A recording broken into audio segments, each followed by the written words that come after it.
Oh my god! I did it!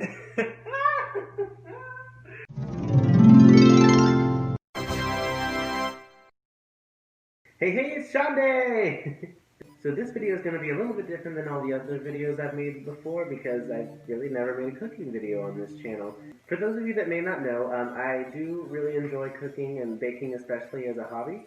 For the past few years, oh, there's my dog because he's kind of the star of this video.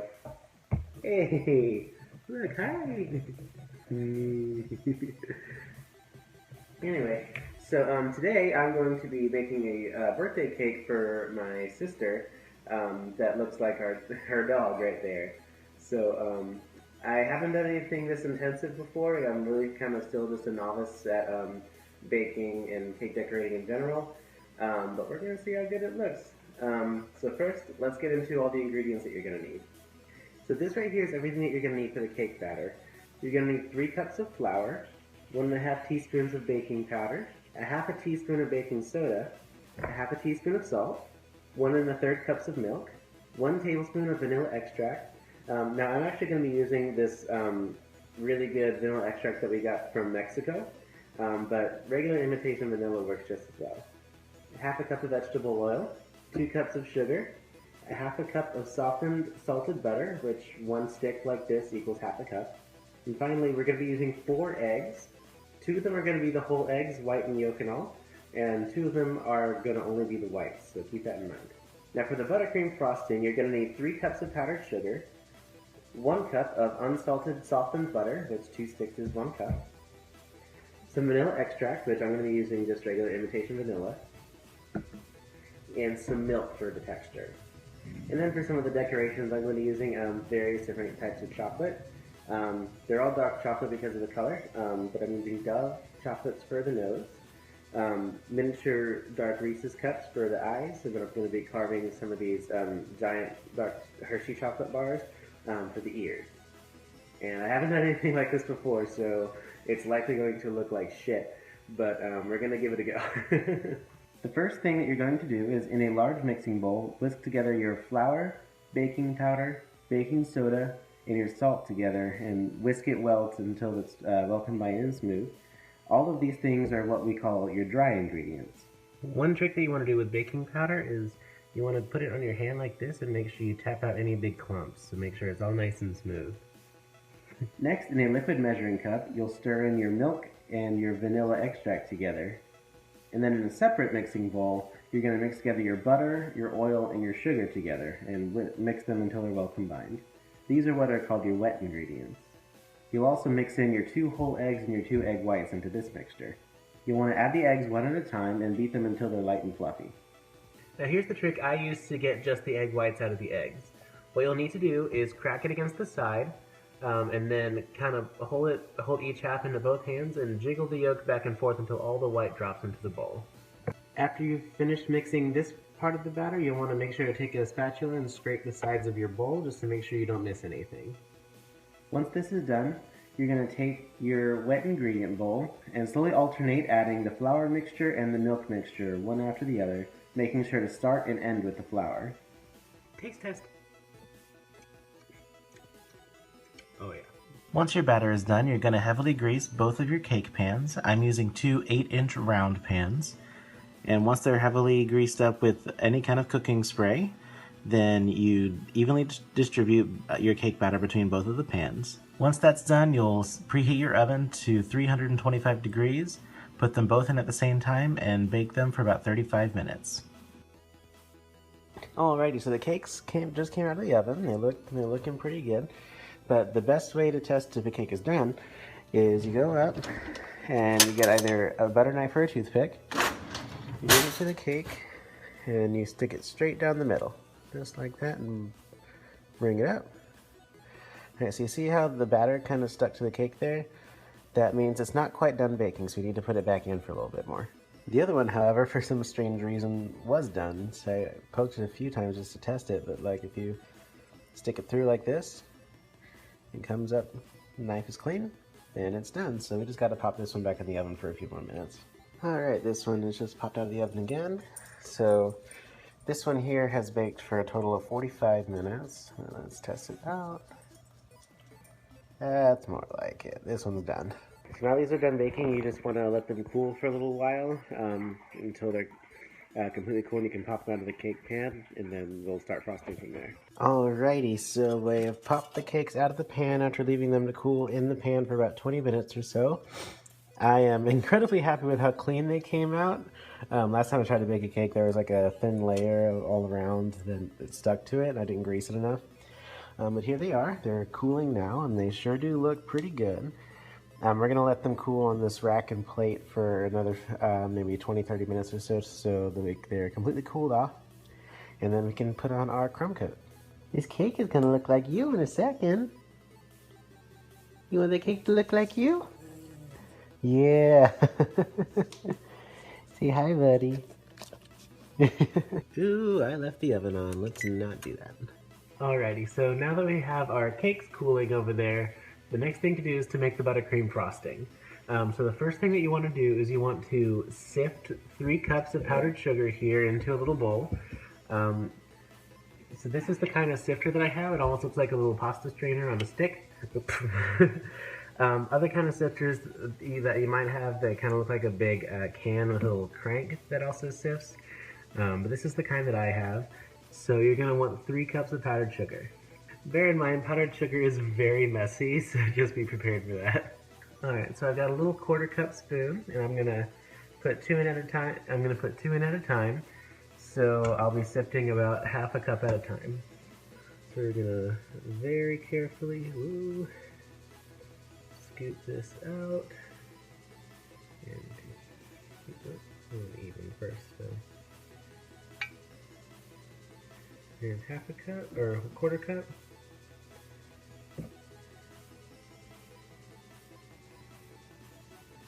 And 1/2 cup. Alright, so once you have something in here, if you have this kind of sifter, you just want to hold it over your bowl and tap it. I'll show you this way. And tap it against your hand like this so that it falls through the bottom and collects into the bowl below. And then at the end of it all, you should have the big clumps that stick together. And you're going to do this repeatedly until you have 3 cups of powdered sugar in the bowl. See, I told you the powdered sugar is all messy. This is what it should look like at the end. Almost looks like snow. It's very pretty. The next step for the buttercream is to take your softened, unsalted butter, put both the sticks in the bowl, and you want to beat it for at least 5 minutes. You'll notice that the butter will change color and it'll almost double in size and volume in the bowl. But you need to do it for at least 5 minutes. This is what your butter should look like whenever you're done beating it for 5 minutes. It's really nice and creamy. It's got more of a white color to it as opposed to the yellow when it comes right out of the wrapper.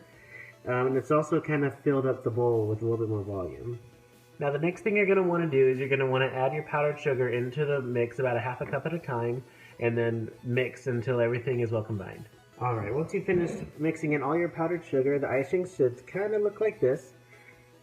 I'm sure as you noticed as you were mixing, it probably started to feel really like stiff and harder to mix. That's normal, so don't worry about that. This is where the milk comes into play. So you'll add the milk in a tablespoon at a time until you get the right creamy consistency that you want. This is also the point where you're going to add your vanilla extract. Once you add the vanilla extract and the milk, I use about 2 tablespoons of milk. You want to mix it together one last time, making sure to scrape all the sides of the bowl and the bottom as well, so that everything is all mixed together. This is what your buttercream should look like finally. Don't drop the bowl. Don't do what I did. Taste test. Yeah, that's frosting. So now that our cakes have had plenty of time to cool, we need to do something called leveling. Which whenever I usually do this, I used to have a tool called a cake leveler, which it's kind of shaped like this. It's got a wire across, and it helps cut the top of the flat. It helps cut the top of the cake flat, so you can ice it better and stack it. There's a picture of what a cake leveler. It's so hard to say. Cake leveler looks like. But since mine has gone missing, I'm gonna try a trick that I have not done before, and that's using dental floss. So we're gonna see how well this works, because I can't use a knife very well. You can use a sharp cutting knife just to cut across the top, but I can't cut straight to save my life. Ha! Get it? Because I'm gay. Alright, so I've got some unflavored floss here. So we're just gonna take a big strip of this.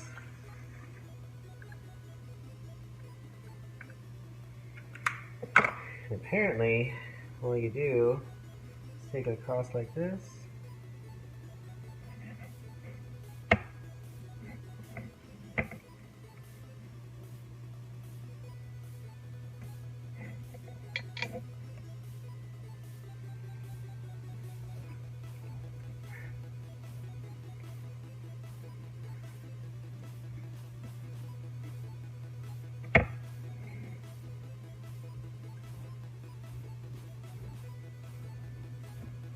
This isn't working. Okay, so I don't know how to do this trick. It was not working, so we're gonna attempt to use this knife. I've got this big serrated cutting knife, and we're just gonna set it here and just gonna cut along just like this.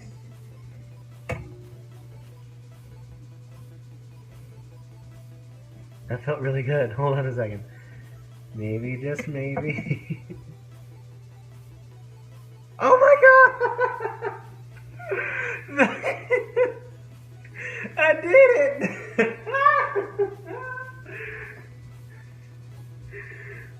Holy shit, I've never leveled so well before. That's almost...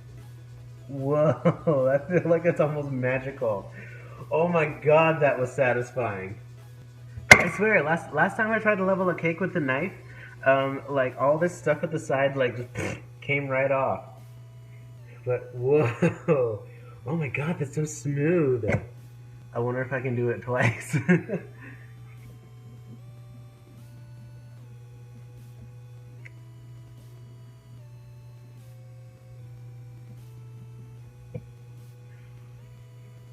Whoa. Oh, that's so cool. Now that our cakes are cool and have been leveled, it's time to apply the crumb coat of the frosting. So, right here I've got, this is called a Lazy Susan. It helps, I'm sorry, I keep like talking out of frame. This is called a Lazy Susan. It allows you to turn and frost the cake without having you to move around all the sides. This is just a little cake round. It's what's gonna hold the cake on here.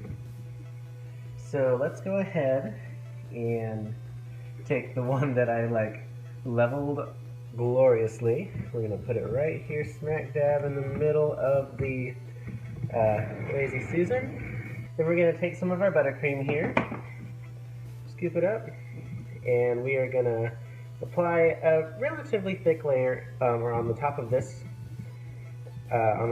round, just so it can have enough to be in between the two layers. Who do you see outside, buddy? Who do you see? My dog is talkative whenever there's someone outside. And the best way to frost it is just to take a big dollop of it, place it on top, and then take the flat side of your icing spreader and just kind of bring it around town, just like this. Bring it around town. And you'll want to spread it evenly around the middle and all the edges. Just kind of like that. And don't worry if it kind of goes over the side like this, because you're going to be frosting around the side anyway. So now that we've got that layer on there, we're just going to take our second sponge, place it right on top. There you go. Alright, so now it's time for the crumb coat, and what a crumb coat is it's a very, very thin layer of icing all around the outside of the cake. That way whenever you go in for the full frosting and decorations, the crumbs will kind of be locked into place and they won't spread around your icing. I'm going to take a dollop of this, spread it around the top.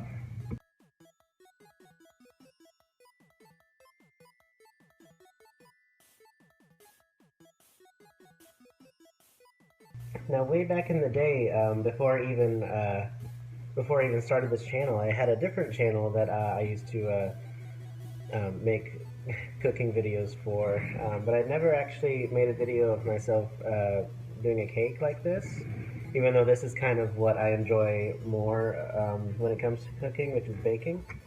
So this is kind of cool. This is definitely a first for me, and I'm excited about it. Okay, so once you got the top covered, you can take some frosting and start frosting the side like this.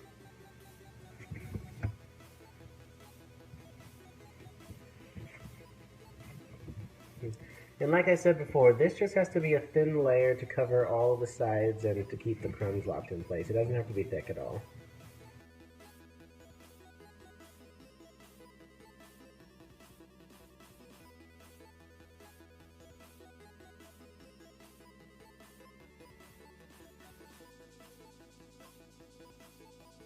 Alright, so there you have it. This is a good crumb coat. And now we're going to just pop this in the fridge for about 20 minutes to let it set, and then we'll get into our decorating and frosting. Alright, now it is time to frost and decorate. So I've got the crumb coated cake here, and the first thing I'm going to do is I'm going to try to cut out the ear shape out of these chocolate bars. And the shape I'm going for is from this cake that I came across online. I'll link to the video down below. And the reason I'm using chocolate bars is because I've never worked with fondant or modeling chocolate before, and I don't really want to start that today because I don't really want to mess it up too much. So we're gonna try it with chocolate bars. Okay, so I've got a pot of boiling water here, and I've got this sharp knife, and I'm gonna keep dipping the knife into the hot water to heat up the knife so I can cut through the chocolate a bit more easily.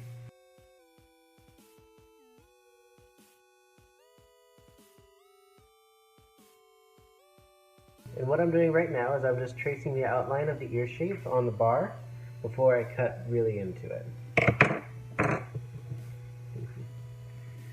This is my outline, and we're going to see if I can cut through the bar without breaking it.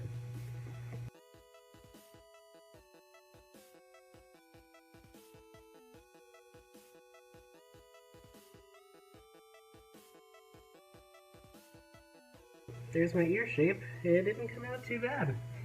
I'm actually really proud of how this turned out. Now I'm going to use this ear to trace the outline of the shape onto the other chocolate bar.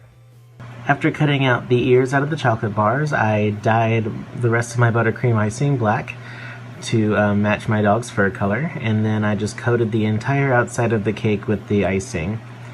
And the best way to do that is just to put a big dollop on the top and then spread it around evenly until the entire top of the cake is covered.